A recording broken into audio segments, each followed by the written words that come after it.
Shalom, shalom à tous et à toutes. Je viens encore vous saluer dans le beau et impressionnant de notre Seigneur Jésus. Pour tous ceux qui sont présentement connectés partout dans le monde, pour ceux qui nous suivent, nous avons envoyé l'affiche sur Prophetic Sunday. Nous n'avons pas pu vous retransmettre les prophéties qui avaient été données durant la journée. Nous profitons de ce soir pour vous donner le message sur Prophetic Sunday, donc dimanche prophétique. Donc l'enseignement de ce jour, l'enseignement qui a été partagé ce jour au sein de l'église locale était tout simplement la justice de Dieu.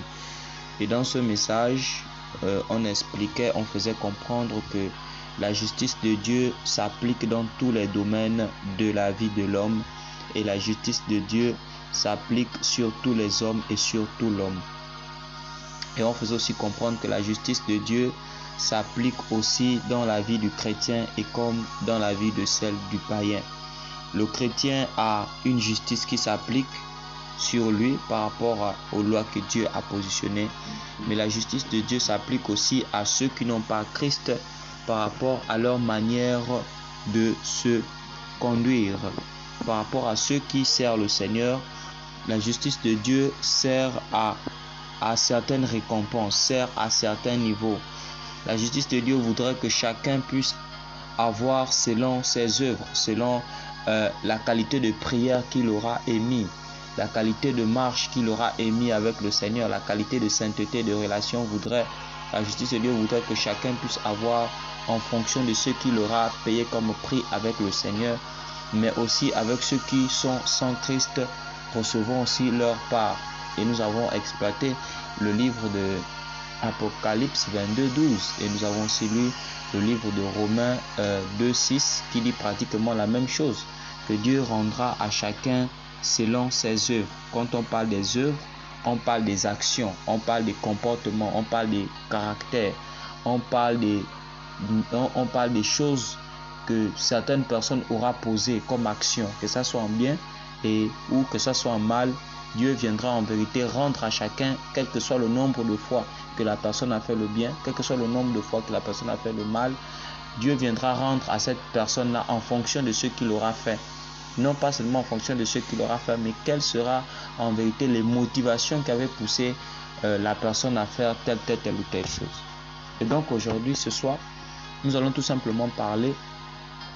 Merci pour ceux qui se connectent, pour ceux qui partagent, faites le partage, merci. La connexion ici de notre côté est bonne. Alors je disais ceci. Alors nous allons commencer avec la première prophétie concernant le Gabon parce que c'est Prophetic Sunday. Nous allons vraiment prophétiser sur la nation.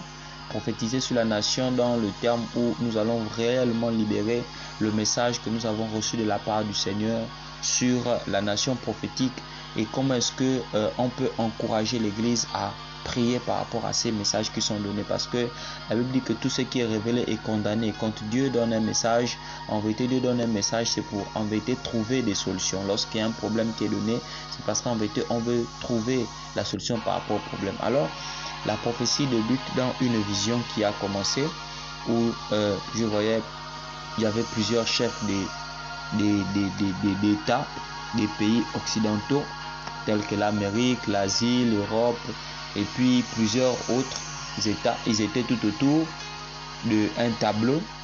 Ils avaient fait comme une ronde et au milieu de cette ronde là il y avait une carte qui s'affichait et c'était la carte du Gabon. Et ils ont commencé à parler. Pendant qu'ils parlaient, c'était des invocations qu'ils étaient en train de faire. Et quand ils ont fait cette invocation, en fait, il y a un esprit qui est sorti de terre. Et quand cet esprit est sorti de terre, cet esprit avait une cape et avait des galons sur ses épaules. Et quand cet esprit est sorti de terre, automatiquement, ils ont dirigé cet esprit-là vers le Gabon. Et cet esprit sortait complètement de terre qui a été dirigé vers le Gabon. Et après quelques temps, toujours dans la même vision, j'ai pu voir le décès d'une grande autorité de notre pays. Et j'ai aussi vu le décès aussi d'une grande autorité aussi du pays voisin qui est le Congo Brazzaville. Je crois que ça, je ferai un autre audio dans un autre prophétique Sunday. Donc, alors que dans la vision, il y avait beaucoup de choses qui se passaient, je voyais des esprits aussi qui sortaient un peu de partout. Il y avait des esprits qui sortaient, qui rentraient dans les hôpitaux, et il y avait des esprits qui sortaient du niveau du Cap, du niveau de l'hôpital Jean Nebori, qui sortaient de partout et qui rentraient dans les hôpitaux. Il y avait notamment l'esprit de mort qui avait été relâché. Durant cette fin d'année, même cet esprit est relâché. L'esprit de mort, l'esprit de maladie, l'esprit d'accident et plusieurs autres esprits qui étaient aussi relâchants en fait de venir combattre l'église. Il y a un esprit qui est relâché en ce temps de la fin sur le Gabon pour combattre l'église. Les esprits qui ont été relâchés pour combattre l'église. Et ces esprits-là sont bien armés. Ils ont des bateaux, ils ont des couteaux, ils ont des machettes, ils ont des armes pour combattre l'église et pour faire tomber l'église de la nation gabonaise. C'est la raison pour laquelle nous, en tant qu'hommes de Dieu, serviteurs de Dieu, nous devons vraiment nous mettre dans la prière et davantage être unis. Et il y a des nouvelles loges qui avaient été en fait constituées. Il y a des nouvelles loges et des nouveaux sacrifices qui ont été faits parce qu'en vérité, la prière de saints, en vérité, avait détruit l'ancien système franc-maçonnique dans le pays. Donc, ils étaient obligés de refaire, un nouveau système de sacrifice. Et les autorités de notre pays est vraiment plongées dans les choses sales, vraiment très sales. C'est que les gens pensent seulement que les autorités sont plongées dans des petites choses, mais les gens ne savent pas que le mal à laquelle ils sont plongés est vraiment immesuré et illimité. C'est vraiment très grand. Donc, et ces nouvelles stratégies de sacrifice-là se feront maintenant par offre d'emploi. C'est-à-dire qu'il y a des jeunes, il y a des gens qui aura en fait de plus en plus dans le pays, il y aura des offres d'emploi, mais ça sera des sacrifices. Ce sont des techniques, ils ont changé des méthodes parce qu'en vérité les anciennes méthodes en fait avaient été détruites par la prière. C'est la raison pour laquelle je veux dire à quelqu'un que la prière que tu fais est puissante. La prière que tu fais en faveur des serviteurs de Dieu. La prière que tu fais en faveur des chrétiens. La prière que tu fais en faveur de ton église, de ta maison est puissante. La prière que tu fais en faveur de ta nation est puissante. La Bible dit prier sans cesse.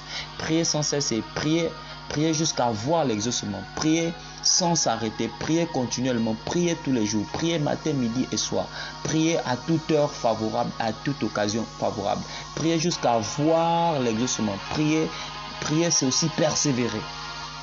Donc c'est un peu ça. Et dans la vision, j'avais déjà donné une prophétie de ce genre où je disais que ceux qui sont présentement à la tête de notre cher pays, en ce moment la famille qui est à la tête de notre cher pays sera détrônée. Et il y a d'autres personnes qui viendront parce que Dieu déjà a choisi quelqu'un pour mettre sur la tête de ce pays.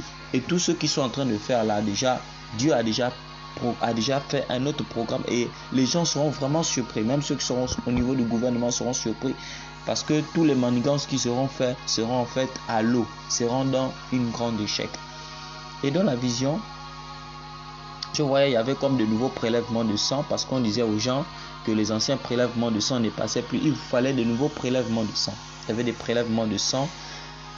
Il y avait des prélèvements aussi de semences. Et je voyais des gens qui arrivaient dans les maisons faire des recensements par rapport à ça. Et c'était des stratégies pour les nouveaux sacrifices. Pour pouvoir tuer des gens. Tuer des gens en offrant des gens des emplois. Tuer des gens en prenant le sang des gens. Je prends par exemple l'exemple. Par exemple, on doit donner un travail à votre enfant. Vous avez par exemple un oncle. L'oncle dit par exemple à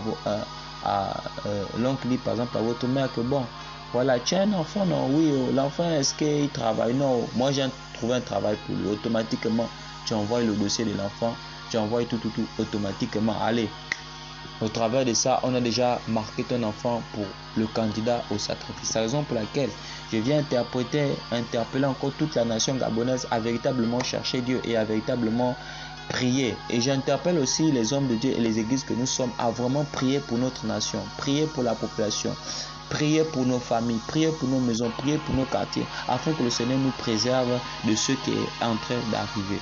Mais il y a quelque chose qui est en train de se passer aussi du camp de Dieu. Il y a une très grande justice de Dieu qui va se passer en cette année. C'est la raison pour laquelle nous devons être en marge par rapport à ce que le Seigneur nous devait faire. Et nous, en tant que prophètes, en cette période, c'est de rester connecté et de faire entendre le son de Dieu à cette nation et au gouvernement.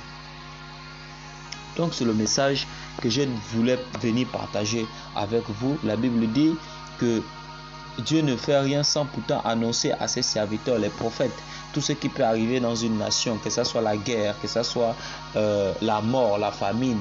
Dieu veille toujours à ce que son prophète soit au courant, afin que son prophète puisse annoncer, parce que le prophète aussi est le conseiller. Le prophète est celui qui assiste au conseil et qui vient tout simplement partager ce qu'il a assisté dans le conseil de Dieu. Donc, c'était le message que je venais apporter. Prions vraiment pour la nation et dire aussi qu'il y a un esprit de guerre qui veut se lever. Il y a un esprit de guerre qui veut se lever. Il y a beaucoup de choses qui se passent sur le plan de ténèbres. C'est la raison pour laquelle nous devons continuellement prier. Nous devons continuellement prier. Et cet esprit-là qui avait été envoyé au Gabon, cet esprit qui avait été envoyé au Gabon, et avait été envoyé au Gabon pour une durée de 4 ans. Donc il était envoyé depuis 4 ans, pour une durée de 4 ans dans le pays, afin de s'aimer le pays dans beaucoup de choses. Et du coup, le pays aussi, en fait, n'était pas bien géré. C'est-à-dire que c'est comme si le pays n'avait pas de gouvernance. C'est comme s'il n'y avait pas de gens qui dirigeaient ce pays. Et l'esprit que je voyais, comme je vous l'ai dit précédemment, qui sortait de terre, était en fait un esprit géant qui avait une très grande taille et qui était très fort, comme je vous le disais aussi, qui avait en vérité des galons. Cet esprit avait des galons. Et c'est comme si en fait le pays n'était pas dirigé par les autorités. Et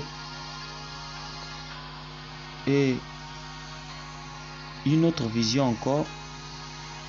Là, il y avait une table, il y avait le diable qui était là, qui parlait. Il y avait plusieurs pays, de plusieurs endroits, de plusieurs nations. Et parmi l'un des pays qui était vraiment là, qui était, en fait, tout ce que je voyais là, en fait, tous les hommes qui étaient là, des grands pays, des grandes nations, avaient des couronnes. Mais parmi tout cela, il y avait le Gabon aussi qui était là. Et les autorités du Gabon qui étaient là, leur couronne brillait. Parce que quand leur couronne brillait comme ça, c'était en fait, ça voulait en fait signifier qu'en fait, ils étaient plongés dans le mal à haut niveau. Et je me suis dit, mais comment un petit pays comme le Gabon comme ça peut être plongé dans le mal jusqu'à ce point? Et c'est comme ça que le diable donnait des instructions, il donnait des mandats de comment est-ce que les différents présidents devaient diriger les différents pays par rapport en 2023. Et il disait, quand il arrivait au niveau de notre pays, il a dit, plongez le pays dans le mal et dans le chaos. Et ceux qui étaient de nos autorités disaient, cela sera fait et c'est déjà fait. Donc, je vous ai partagé ce petit message.